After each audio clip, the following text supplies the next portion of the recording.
Next topic जो मैं deal कर रही हूँ वो है एटीट्यूड, है ना। फीटस इन यूट्रो कर रहे थे अपन ने, देखा था कि प्रेजेंटेशन किसको कहते हैं, प्रेजेंटिंग पार्ट किसको कहते हैं, लाई किसको कहते हैं। नेक्स्ट जो डेफिनेशन अपन पढ़ेंगे वो है एटीट्यूड, है ना। एटीट्यूड क्या होता है, ये सारे जितने भी ये लाई, प्रेजेंटेशन, पोजीशन, एटीट्यूड, ये सारी चीजें आपको लेबर में और सुनने को मिलेगा, और डिफरेंट डिफरेंट लेबर प्रोसेस के डिफरेंट लाई, पोजीशन, प्रेजेंटेशन, प्रेजेंटिंग पार्ट होते हैं, ठीक है। तो अपन नेक्स्ट जो टॉपिक देख रहे हैं वो है एटीट्यूड। एटीट्यूड क्या है, the relation of the different parts of the fetus to one another. The universal attitude is flexion, है ना। फीटस के जितने भी पार्ट्स है उसका रिलेशन उसके एक दूसरे के साथ, अगर मैं कहूँ कि हैंड्स जो है, हैंड्स बिल्कुल कंप्लीटली फोल्ड है, चिन जो है, मेंटम जो है ना। आपको मैंने हेड स्कल पढ़ाया था मैंने, है ना, फीटल स्कल में मैंने बताया था कि जनरली इसको मेंटम कहते हैं चिन को, है ना। तो चिन जो है वो चेस्ट के साथ रिलेशन, इजंट इट। उसके अलावा लेग्स का थाइस के साथ और थाइस का एब्डोमेन के साथ, इजंट इट। इसी के साथ साथ अपन कह सकते हैं कि ये कंप्लीट आपस में एक दूसरे पार्ट्स को टच कर रहा है, एक दूसरे पार्ट्स को वो टच करके एक पोजीशन बना रहा है। इस पर्टिकुलर फेस को अपन एटीट्यूड कहते हैं। तो यहाँ पे यही पता रखा है इन लोगों ने कि different relation of the different parts of the fetus, hands है, लेग्स है, एब्डोमेन है, थाइस है, ये different parts of the fetus to one another, एक दूसरे के साथ, इसको अपन एटीट्यूड कहते हैं। तो यूनिवर्सल एटीट्यूड है फ्लेक्शन। ये देखो, ये फ्लेक्शन पोजीशन है ना, जहां पे मैं कहूंगी कि जो चिन है वो टच कर रहा है चेस्ट को, है ना। हैंड्स जो है वो कंप्लीटली फोल्ड है, इजंट इट। और साथ ही साथ अपन कह सकते हैं कि लेग्स जो है वो फोल्डेड टुवर्ड्स थाइस और थाइस टुवर्ड्स एब्डोमेन। तो एक सी शेप पोजीशन है, ये सी शेप पोजीशन है। इस सी शेप पोजीशन को फीटल पोजीशन कहते हैं, या फिर अपन कहते हैं कि ये कंप्लीटली फ्लेक्स्ड पोजीशन है। तो यूनिवर्सल एटीट्यूड फीटस का जो होता है, ज्यादातर अपन बच्चे इसी पोजीशन पे देख सकते, इसी एटीट्यूड पे देख सकते हैं। इसको कहते हैं अपन, इस एटीट्यूड को कहते हैं कंप्लीट फ्लेक्स्ड पोजीशन और एटीट्यूड, ठीक है।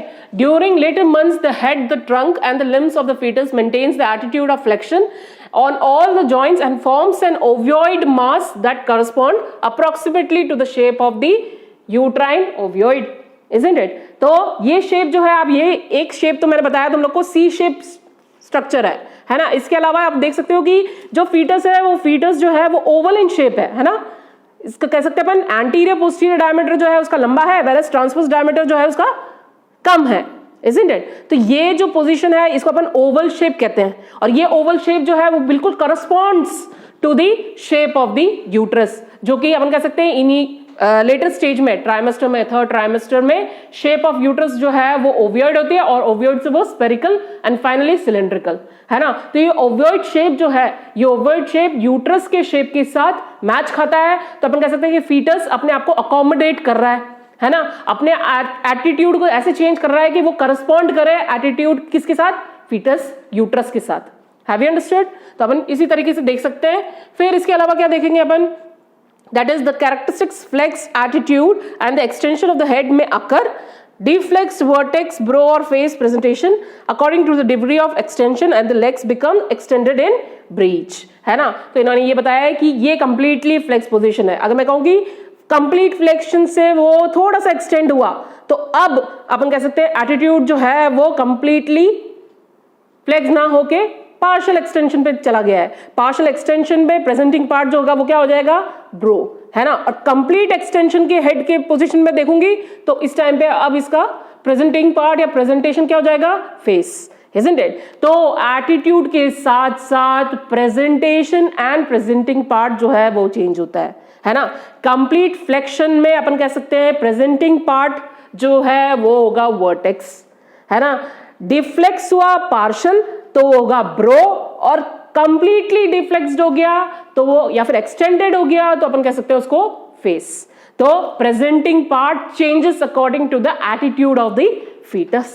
Have you understood? यहाँ पे यही बता रखा है। तो इन्होंने हेड का बता दिया, अब लेग्स का भी ऐसे ही है, कंप्लीटली फ्लेक्स्ड, क्योंकि इस केस में भी बच्चा इस तरीके से भी जा सकता है, इस तरीके से भी जा सकता है ना, जिसमें अपन कह सकते हैं हेड ऊपर और बटक्स नीचे, है ना। पोडालिक पोल जो है वो लोअर पोल को टच कर रहा है, मतलब प्रेजेंटिंग पार्ट क्या हुआ, ब्रीच, है ना। जब मैं कहूं कि सिफेलिक पोल जो है वो लोअर पोल को टच कर रहा है, तो प्रेजेंटेशन क्या रहेगा, सिफेलिक, है ना। तो मैंने सिफेलिक अभी तुम लोग को समझाया, अब मैं ब्रीच समझा रही हूं, है ना। तो ब्रीच में क्या हुआ, ब्रीच केस में बटक्स जो है वो लोअर पोल को टच कर रहा है, इसका मतलब प्रेजेंटिंग पार्ट पोडालिक पोल है ना। प्रेजेंटेशन पोडालिक पोल है। इस केस में भी मैं कहूंगी कंप्लीटली फ्लेक्स पोजीशन में अपन कह सकते हैं कंप्लीट ब्रीच है, है ना, हल्का सा एक्सटेंड हुआ, एक्सटेंड होते से वो फ्रैंक ब्रीच हो जाएगा और कंप्लीटली एक्सटेंड होते से वो फुटलिंग हो जाएगा।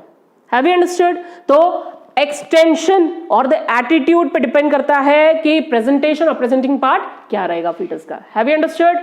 देन यहाँ पे बता रखा है the course of labor in such circumstances become extended in breach. The course of labor in such circumstances may be modified accordingly.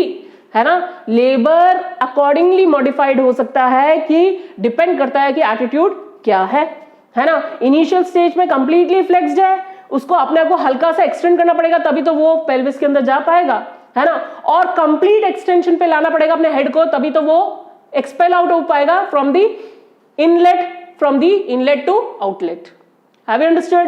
तो अकॉर्डिंगली लेबर का जो स्टेजेस है वो मॉडिफाइड हो सकता है, डिपेंड करता है कि एटीट्यूड किस टाइम पे क्या रहेगा और एटीट्यूड के बेसिस पे ही हर स्टेज हर इवेंट्स जो है वो चेंज देंगे। ठीक है, the book of different types of the different types of attitude, that is vertex well flexed head, जो मैंने अभी बताया तुम लोग को, वर्टेक्स डिफ्लेक्स्ड हेड, इस केस में ब्रो एंड फेस प्रेजेंटेशन देखने को मिलेगा। Have you understood?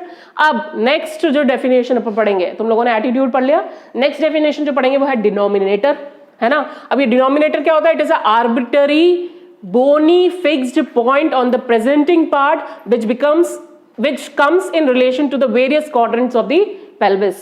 pelvis के different quadrants से रिलेशन खा रहा है हेड ऑफ फीटस और उसके डिफरेंट पार्ट्स, या फिर अपन कह सकते हैं पेल्विस के different parts with the head of fetus, है ना। तो अगर मैं कहूं कि पेल्विस के डिफरेंट पार्ट्स जो है आइदर इट एंटीरियर पार्ट हो सकता है या पोस्टीरियर या फिर ट्रांसवर्स पार्ट, है ना। इसमें भी एंटीरियर लेफ्ट और राइट है यानी, ठीक है, इसमें पोस्टीरियर लेफ्ट और राइट है यानी, और ट्रांसवर्स कंप्लीटली लेटा हुआ, isn't it? तो डिफरेंट हेड पोजीशंस, है ना, जिसमें आर्बिट्ररी बोनी पार्ट जो कि different positions of the pelvis में है, इस पर्टिकुलर पार्ट को अपन डिनोमिनेटर कहते हैं। तो अगर मैं वर्टेक्स प्रेजेंटेशन बोलूं, उसका बोनी पार्ट डिनोमिनेटर जो है वो है क्या? ऑक्सीपुट। Have you understood? तो ये बोनी पार्ट जो है वर्टेक्स का वो है ऑक्सीपुट, है ना। तो ये ऑक्सीपुट कहां लाई कर रहा है? पेल्विस के एंटीरियर में लाई कर रहा है, पोस्टीरियर में लाई कर रहा है, लेफ्ट में लाई कर रहा है, राइट में लाई कर रहा है, इसको डिनोमिनेटर कहते हैं। Have you understood? इसी के साथ साथ अगर मैं बोलूं कि मेंटम इन फेस, है ना, प्रेजेंटेशन आ रहा है फेस प्रेजेंटेशन, उस केस में अपन बोनी प्रोमिनेंस किसको मानेंगे? मेंटम को, और मेंटम का relation to different quadrants of pelvis. Have you understood? तो mentum in face, next is frontal eminences in bro, जिसमें अपन कह सकते हैं partial deflexed position, इस केस में bro है presentation, है ना, तो इसका bony prominence क्या हुआ? Frontal eminences. Have you understood? तो denominator क्या हुए? Frontal eminences. Next है sacrum in breech, है ना, breech presentation है, बटक्स कंप्लीटली फ्लेक्स्ड है, इस केस में जो सैक्रम है वो बोनी प्रोमिनेंस रहेगा और वो ही जनरली डिनोमिनेटर रहेगा। तो ब्रीच प्रेजेंटेशन में डिनोमिनेटर इज सैक्रम, ठीक है। नेक्स्ट है एक्रोमियम प्रोसेस इन शोल्डर, है ना। अगर मैं बोल दूं शोल्डर प्रेजेंटेशन के बाद कंपाउंड प्रेजेंटेशन है ना, शोल्डर प्रेजेंटेशन से बच्चा पैदा होने वाला है, तो उस केस में बोनी प्रोमिनेंस क्या हुआ? The एक्रोमियम process, isn't it? और ऑब्वियसली अगर ये बोनी प्रोमिनेंस है तो इसको अपन डिनोमिनेटर पे कहते हैं, है ना। तो मिडवाइफरी में बोनी प्रोमिनेंस जो कि प्रेजेंटिंग पार्ट या प्रेजेंटेशन में रहता है उसको अपन डिनोमिनेटर कहते हैं। Have you understood? तो अगर गायनेकोलॉजिस्ट तुम लोग को ये डिनोमिनेटर नाम दे रही है तो इसका मतलब कोई ऐसा बोनी प्रोमिनेंस जो कि लोअर बोन में राय कर रहा है और वही सबसे पहले दिखाई देने वाला है जब फुल डायलेटेशन हो रहा है ना, तो उस पर्टिकुलर पार्ट को अपन डिनोमिनेटर कहते हैं। ओके, नेक्स्ट जो अपन पढ़ेंगे वो है पोजीशन, है ना। इससे पहले अपन ने एटीट्यूड देखा था, डिनोमिनेटर देखा था, अब ये डिनोमिनेटर जो है ये अपन यूटिलाइज करेंगे for the position of the pelvis. Exactly मैंने उस टाइम पे भी जब डिनोमिनेटर पढ़ा रही थी तो मैंने बोला था कि different quadrants of maternal pelvis का रिलेशन एक बोनी प्रोमिनेंस, कौन से बोनी प्रोमिनेंस? हेड के या स्कल के बोनी प्रोमिनेंस से अपन इसको कहते हैं डिनोमिनेटर। पोजीशन क्या है? अब ये पोजीशन जाना बहुत जरूरी है क्योंकि डिफरेंट क्वाड्रेंट का नाम ले रहे हो आप, तो आपको पता होना चाहिए कि पेल्विस में कितने डिफरेंट क्वाड्रेंट्स है। तो टोटल 8 डिफरेंट क्वाड्रेंट्स है पेल्विस में। पेल्विस को ही इन लोगों ने 8 में डिवाइड कर रखा है ना, और हेड का उससे रिलेशन, इसको कहते हैं अपन पोजीशन, है ना। तो रिलेशन ऑफ द डिनोमिनेटर, जो अपने डिनोमिनेटर पढ़ा है इससे पहले, the relation of the denominator bony prominence to the different quadrants of the pelvis, to the different quadrants. ये मैंने एक डायग्रामेटिक फॉर्म में एक्सप्लेन कर रखा है, ये पेल्विस का स्ट्रक्चर बना रखा है मैंने, और जनरली इसमें एक्सप्लेन कर रखा है कि कितने पोजिशंस में ये डिवाइडेड है ना, और हेड कौन से पोजिशन पे रहेगा, ठीक है। Then for description purpose the pelvis is divided into equal segments, है ना, ये equally segments में divided है डायग्रामेटिक फॉर्म में। जो मैंने पिक्चर बना रखी है इससे भी ज्यादा अच्छी तरह तो भाई बुक्स में अच्छी तरह दे रखा है, तो उसमें आप देख सकते हो कि equally divided है। अब इसको कैसे देखा है, there are 8 positions which are with each presenting part, है ना। 8 पोजिशन है, 1 2 3 4 5 6 7 8, है ना, 8 पोजिशंस है। ये 8 पोजिशंस इक्वली डिवाइडेड है।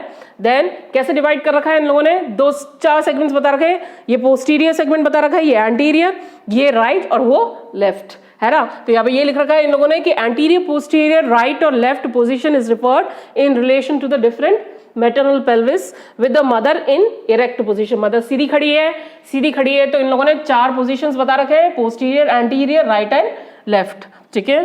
Then vertex occupies the left anterior quadrant of the pelvis and it is commonest one called the left occipito anterior position, है ना।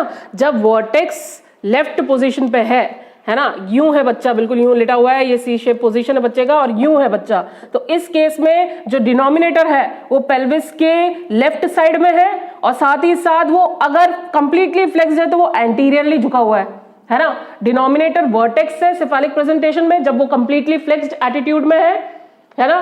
मैंने सारी चीजें बोली, एटीट्यूड कंप्लीटली फ्लेक्स्ड, है ना।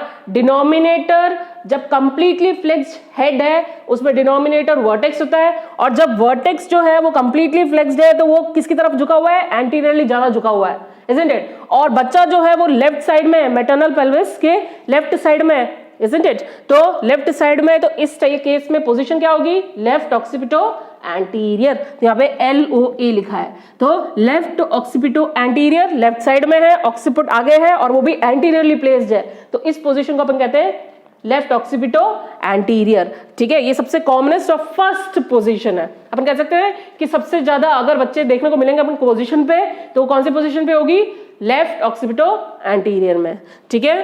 नेक्स्ट है ROA, this is the second vertex position, ROA। इस केस में बच्चा जो है वो राइट साइड में फ्लेक्स्ड अप है और राइट साइड में पोजीशन ले रखा है, उसमें भी कंप्लीटली फ्लेक्स्ड है और जो वर्टेक्स है वो एंटीरियरली प्लेस्ड है। तो इस केस में सेकंड पोजीशन अपन मानते हैं सबसे कॉमनेस्ट, वो है राइट ऑक्सीपिटो एंटीरियर, और उसके बाद वेरी करेगा, ठीक है। Right occipito posterior is the third, है ना, थर्ड पोजीशन। इस केस में बच्चे का हेड ऊपर है, बटक्स नीचे है, isn't it? तो इस केस में जो हेड है, हेड का जो वर्टेक्स है वो अपर साइड में, मतलब पोस्टीरियर साइड में है, राइट साइड में बच्चा प्लेस्ड है और वो पोस्टीरियरली प्लेस्ड है, ऑक्सीपुट, है ना। तो ऑक्सीपुट किसकी तरफ फेसिंग है, पोस्टीरियर पोजीशन पे, राइट साइड में प्लेस्ड है, isn't it? 2 लैंडमार्क्स एक्सप्लेन करना है। तो इस केस में third position of fetal head is right occipito posterior, ठीक है।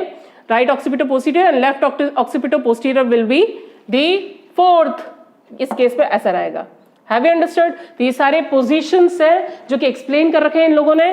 तो ये डायग्रामेटिक फॉर्म में इन्होंने बता रखा है कि 8 क्वाड्रेंट्स में पेल्विस डिवाइडेड है। जो डिनोमिनेटर रहेगा पोजीशन पे, उसके अकॉर्डिंगली अपन एक्सप्लेन कर सकते हैं कि बच्चा किस पोजीशन पे है। अगर बटक्स नीचे है तो वो पोस्टीरियर पोजीशन पे है, और अगर हेड नीचे है तो इस केस में एंटीरियर पोजीशन पे है हेड या फिर डिनोमिनेटर। स्पेशली जब मैं बात कर रही हूं तो मैं नॉर्मल की बात कर रही हूं, दैट इज सिफालिक प्रेजेंटेशन की। Have you understood?